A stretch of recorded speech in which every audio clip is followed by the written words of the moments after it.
The torrential rain outside battered against the windows, like a legion of restless spirits desperately seeking entrance.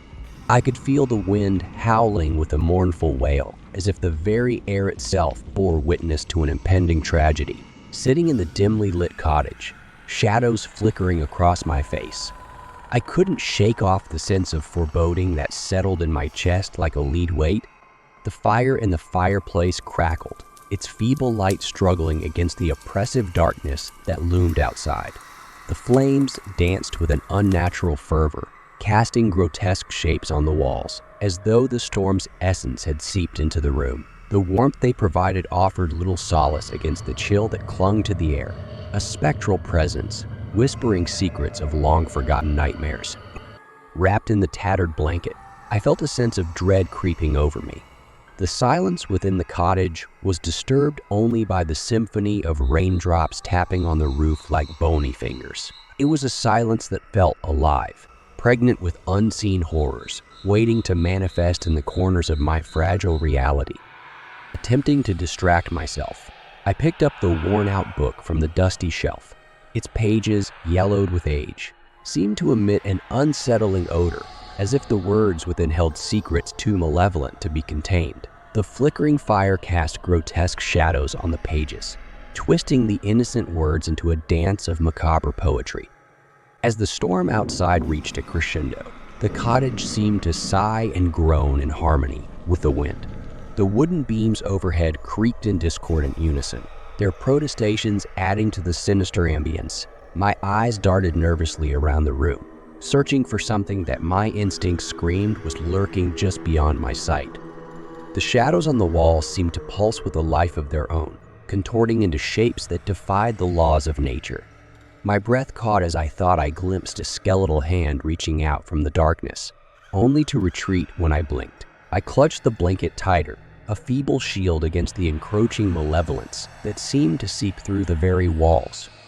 In the midst of the storm's fury, I heard a low guttural growl that emanated not from the winds outside, but from the very core of the cottage. The fire, once a feeble ally, sputtered and dimmed, casting the room into a suffocating darkness. The air became thick with an otherworldly chill, a harbinger of something ancient and unholy that had crossed the threshold into my reality. A whispered chant, unintelligible and sinister, echoed through the cottage. The wind outside carried the voices of the damned, a chorus of tormented souls yearning for release. My heart pounded in my chest as I realized the isolation I had sought had become a trap. The demonic presence materialized in the shadows, its form more grotesque and indistinct than before. Tendrils of inky blackness coiled around its spectral frame, reaching out like skeletal fingers hungry for the touch of the living. Its crimson orbs bore into my soul, a gaze that stripped away any facade of normalcy, leaving me exposed to the raw horror that lurked within. The demonic whispers intensified, forming a dissonant symphony that reverberated through the very fabric of reality. I, paralyzed with fear, felt the room spin around me, the walls closing in like a claustrophobic nightmare. The grotesque shadows on the walls seemed to merge with the demon itself, creating a nightmarish tableau that defied the laws of sanity. I found myself unable to withstand the onslaught of the demonic presence. I felt my consciousness slipping away, consumed by fear and despair. I collapsed to the floor. I could hear the haunting moans of the ghostly entity echoing through the cottage. The ghostly apparition seemed to vanish into the darkness, leaving behind only a lingering sense of dread. The rain continued to beat against the windows, the wind howling mournfully as if mourning my descent into darkness. And in that moment, as I teetered on the precipice between waking and dreaming, I knew that the horrors of that night would haunt me forevermore. The cottage stood as a silent witness to the tragedy that had unfolded within its walls, a testament to the malevolent forces that lurked in the shadows.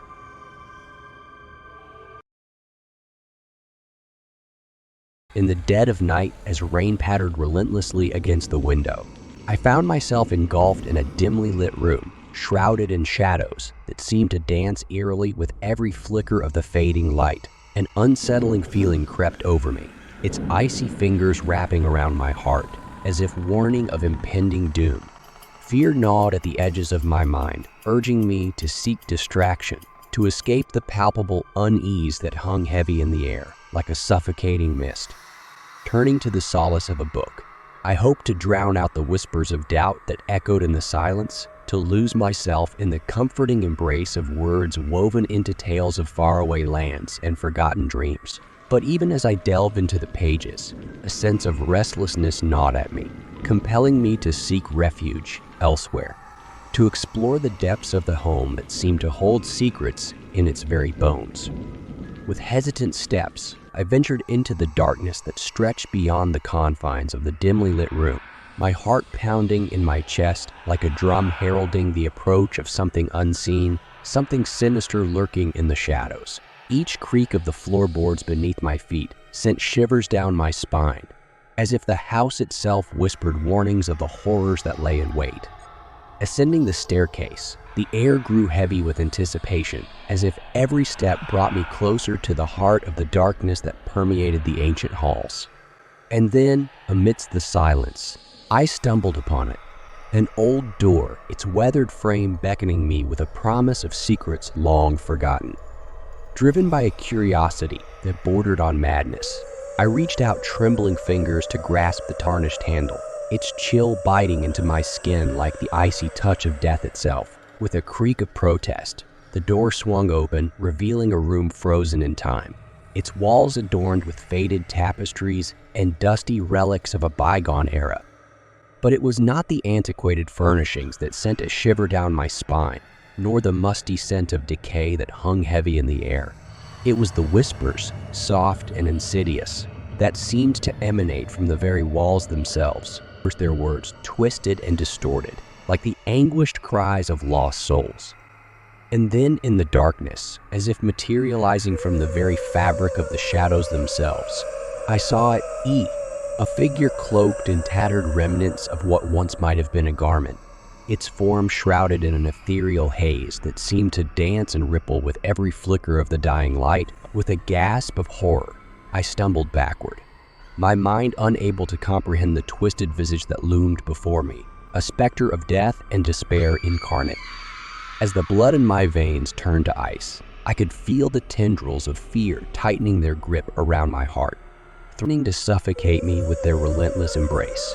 Every fiber of my being screamed at me to flee, to escape the clutches of this unholy apparition that radiated a malevolence so potent it seemed to seep into my very bones. But as quickly as it had appeared, the ghost faded away into the darkness, leaving me alone in the empty room, trembling with a fear that defied all reason. And as the echoes of its whispered warnings faded into silence, I knew that I would never forget the night I dared to explore the depths of the haunted house and came face to face with the horrors that lurked within. I knew that I had been forever changed by the encounter, marked by the brush of something otherworldly, something beyond the realm of human understanding. For in that moment, I had glimpsed the true nature of the darkness that lurked within the haunted house, and it had left me trembling in its wake, a mere mortal adrift in a sea of eternal torment.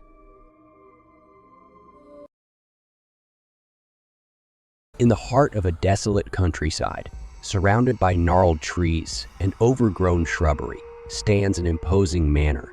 Its crumbling facade looms over the landscape like a specter from another time, its windows dark and foreboding. This is Thornwood Manor, my home, where shadows dance with secrets and the echoes of the past whisper through the halls.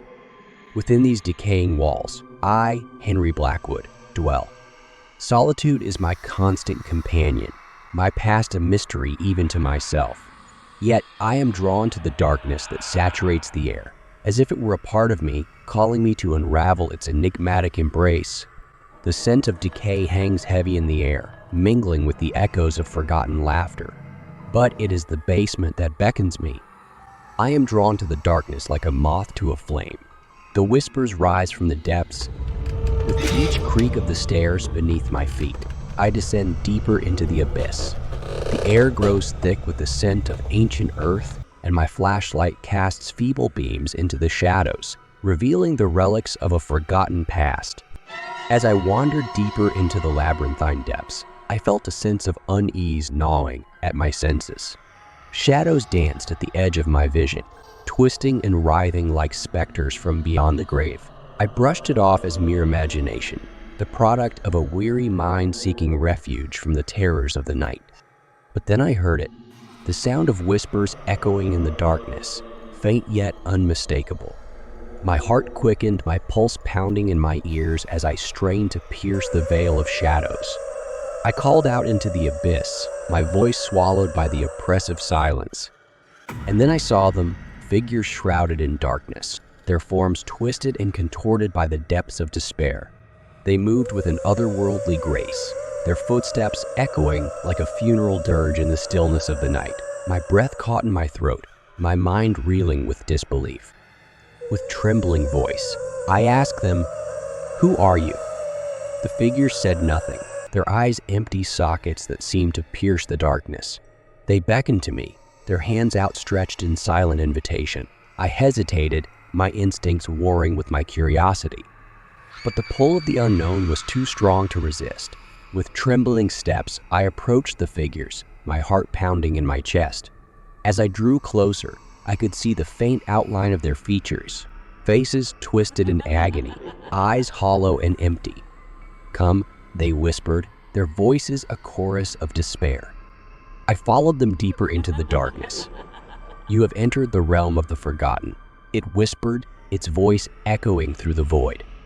The figure regarded me with eyes as old as time itself, its gaze piercing the depths of my soul. "You seek answers," it replied, its voice a haunting melody that hung in the air like a lament. "But answers come with a price." I felt a chill run down my spine, the weight of its words sinking into my bones. I had ventured into the abyss in search of truth, but now I realized the folly of my quest. I could not turn back. I had glimpsed the face of the unknown, and now I am hungered for its secrets, like a moth drawn to the flame. "There are truths that mortal minds cannot comprehend," it said, its voice a lament for all that was lost. "To seek them is to invite madness into your soul." And so, as the darkness embraced me, I felt the weight of centuries pressing down upon my soul. The whispers faded, swallowed by the endless void. But in that moment of despair, a flicker of hope pierced the darkness. I glimpsed a distant light, a beacon of redemption calling out to me from beyond the abyss, casting off the shackles of the ghostly curse that had bound me to Thornwood Manor. As the darkness receded, I emerged into the light, free from the chains of my own making. And so, with a heart full of gratitude and a soul unburdened by regret, I stepped out from the abyss, for though the abyss may claim its own, it is never too late to find redemption and break free from the ghosts that haunt us.